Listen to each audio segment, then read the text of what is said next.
Olá pessoal, então nesse tutorial eu vou apresentar para vocês então aqui o grupo crustácea, né, ou subfilo ou filo, dependendo do autor. Se os insetos são os reis do ambiente terrestre, os reis do ambiente aquático são os crustáceos, não há dúvida. A gente tem uma diversidade muito grande nos crustáceos, né?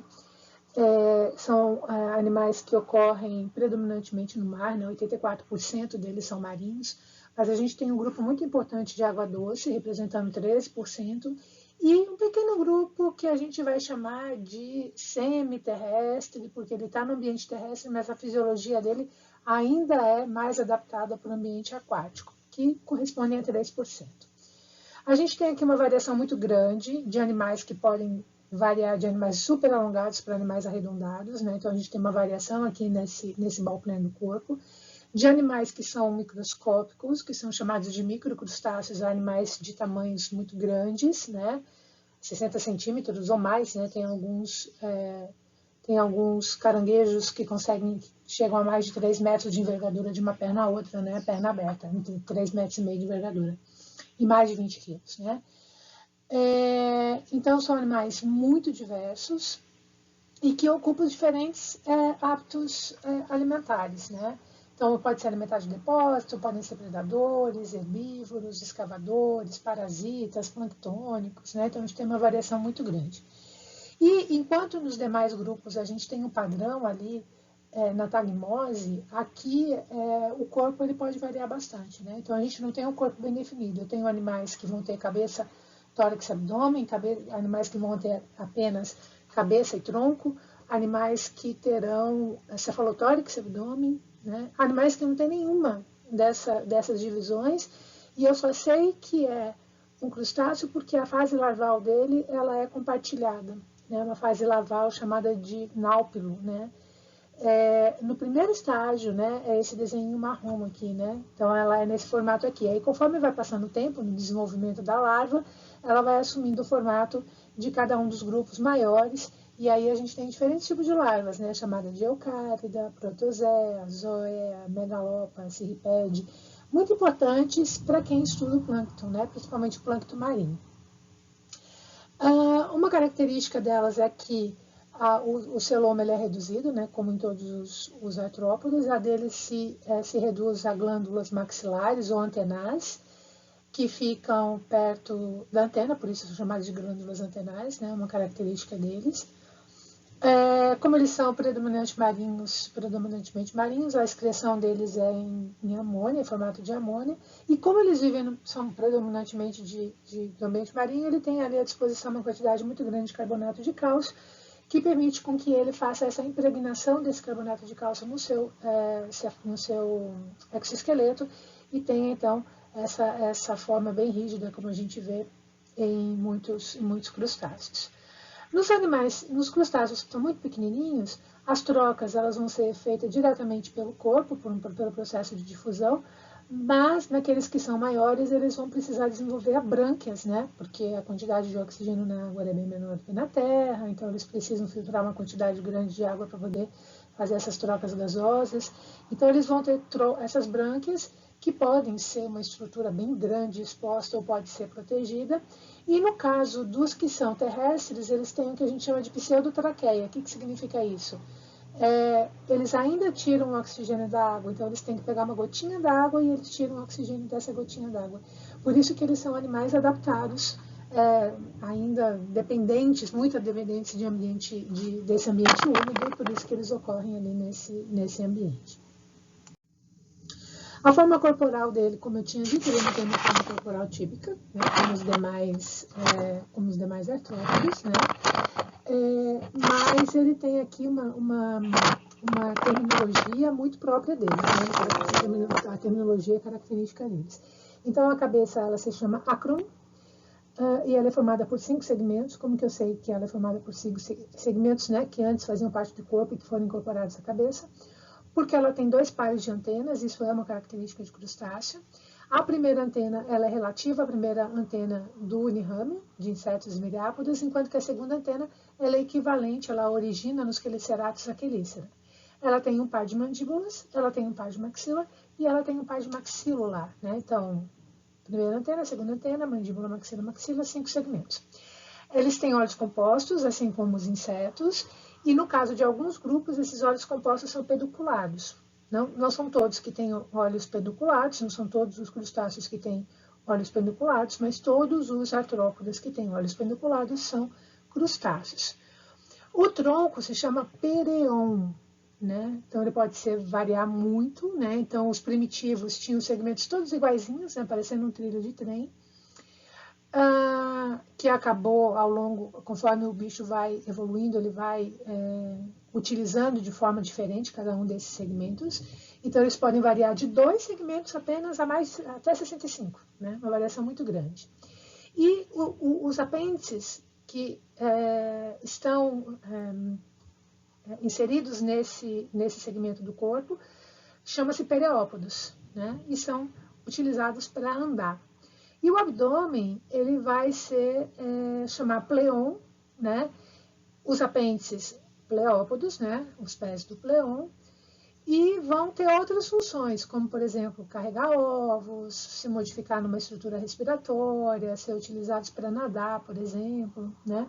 Então, ele assume outras funções que não andar. Andar ficam só os pereópodos. Uma outra característica que eu não falei aqui são os apêndices birremes, né? Como eu tinha falado para vocês ali no outro tutorial de artrópoda, né? Então, o apêndice birremes, ou seja, de um mesmo ramo saírem duas estruturas, ela é uma característica de crustáceo também. Quem são os grupos que formam os crustáceos? A gente tem várias classes, né, que compõem, né, esse agrupamento, como eu tinha dito para vocês, muito diversos. O Hemipédia e o Cefalocárida são os mais primitivos, né? Vocês podem ver que eles têm os segmentos todos iguaizinhos uns aos outros.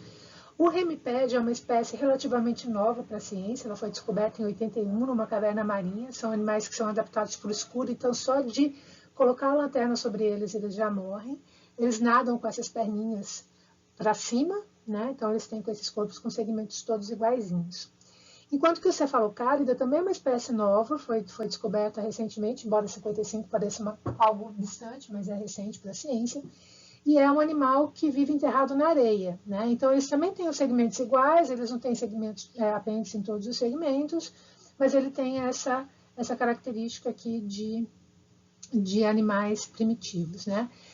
São poucas espécies conhecidas, né? 10 para o Hemipédia, 9 para o Cefalocárida, estão sendo conhecidos ali ainda, e no caso do Cefalocárida são animais bem pequenininhos, né? 4 milímetros. Os branquiópodas, a classe branquiópoda, já é uma classe que congrega aqui microcrustáceos, né? Eles são principalmente de água doce, e eles são muito importantes, né, para formar esse zooplâncton, porque ele entra na cadeia trófica de muitos outros animais. Como eles evoluíram no ambiente de água doce, provavelmente vindo do ambiente marinho, eles acabaram desenvolvendo uma série de características adaptativas a esse ambiente, né? Uma delas, duas delas são a partenogênese e a formação de ovos de resistência. Isso porque o ambiente de água doce ele é muito mais instável do que o ambiente marinho, né? Então, o fato de mudar a temperatura da água muito rapidamente num curto período de tempo, por exemplo, de manhã para de noite, faz com que eles estejam sempre atentos aos momentos bons e aproveitem esses momentos bons para a reprodução. Caso nesse momento bom não haja nenhum macho, a fêmea é capaz de produzir esse ovo já 2Ns, né, que na verdade é um clone dela, mas ela consegue jogar essa população, né, esse material genético dela no ambiente. Caso tenha um macho, ela sempre vai preferir ali a reprodução sexuada. E caso esse ambiente fique ruim de novo, esses ovos eles podem então ter uma estrutura de proteção que permite com que eles resistam, né, a esses períodos. Eles são microscópicos. Branquiópoda significa brânquias, pernas nas brancas, seriam as pernas adaptadas, né, para a respiração. A primeira ordem chama-se Anostraca, ou também conhecida como camarão-fada, ou artêmia, né? É um animal que parece um camarãozinho bem pequenininho, né, nada com as perninhas também viradas para cima, e que Algumas espécies são utilizadas para fazerem alimentação de outros animais, né, aquáticos. Nostracoda, ele parece um girininho, por isso ele é chamado camarão girino, mas ele é bem pequenininho. Ele já vive enterrado nas areias, né? Então ele tem essa carapaça aqui. Então o camarão girino tem essa carapaça, né? Então ele forma. Aqui vocês veem bem, né, esse formato do corpo com a carapaça, né? Que ele usa para se enterrar. A cladócera é a pulga d'água, a Daphne, né? Um animal bastante conhecido no controle biológico. Ela nada com essas antenas, né? A carapaça, ela também tem carapaça, só que a carapaça dela não cobre a cabeça fica de fora dela, fica com esse formato de passarinho, assim. Ela carrega os ovos né, junto dela, aqui na carapaça, os outros também, né? Essa é uma característica dos branquiópodas também, carregar os ovos, né? E essas antenas bem grandes, assim, que ela usa para nadar, para dar esses pequenos saltos.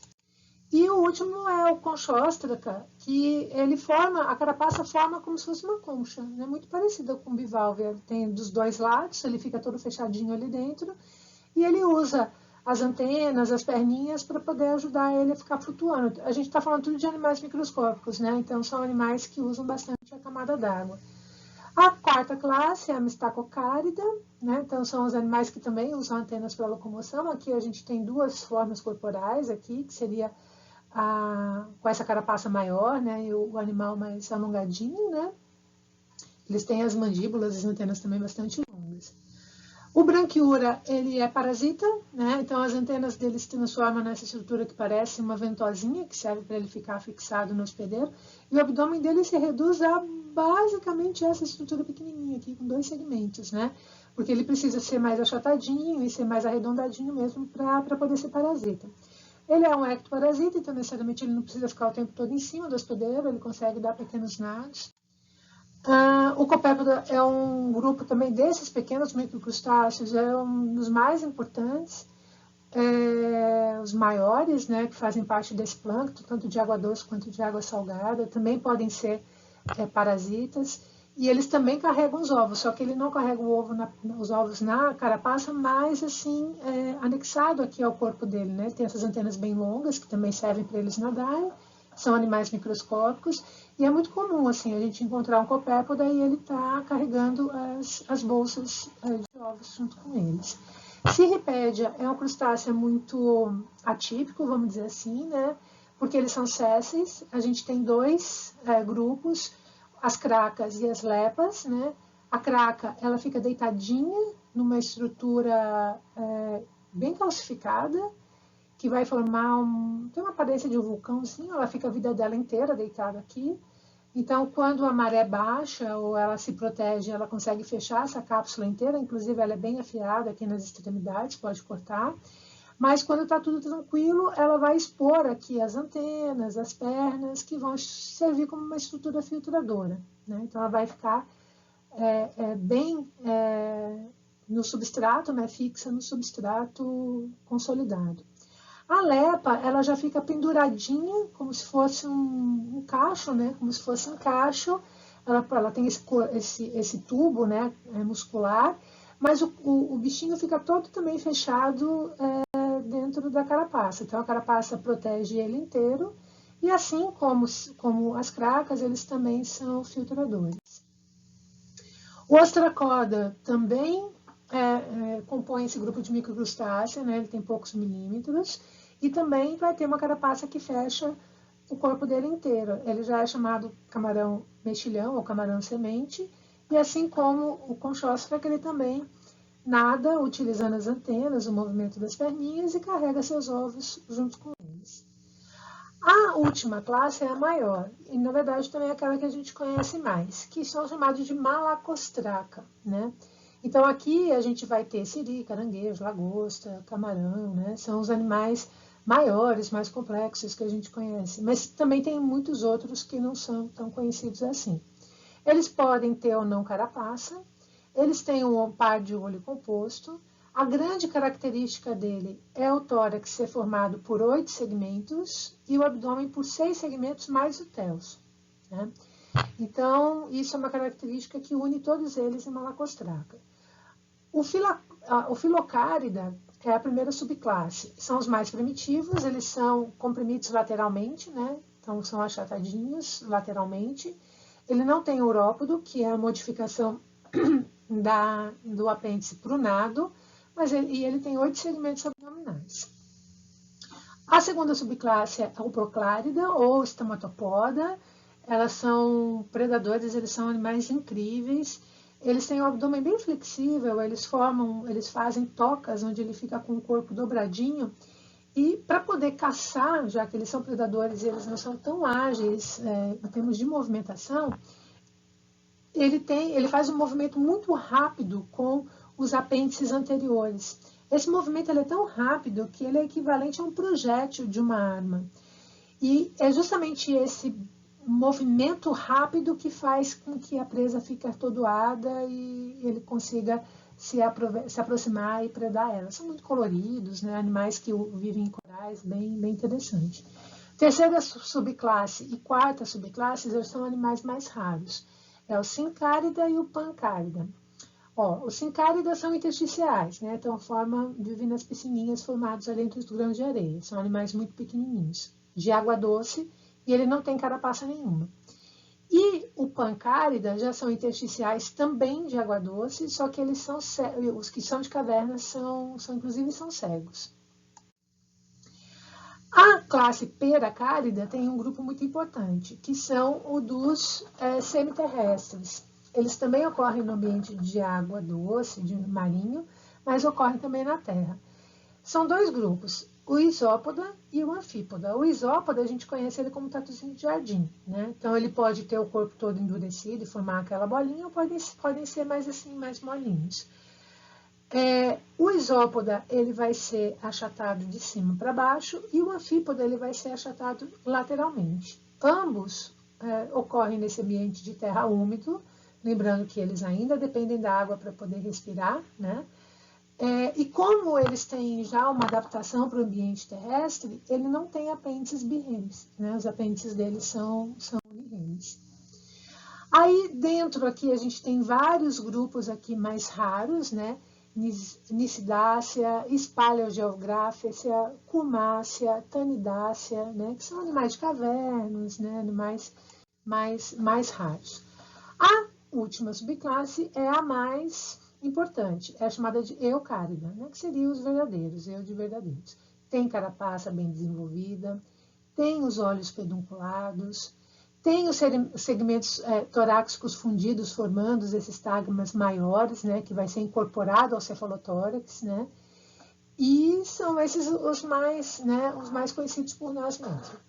A gente tem a primeira ordem chamada de Euphasiácea. Aqui a gente tem a Amphionidácea, né, que são planctônicos.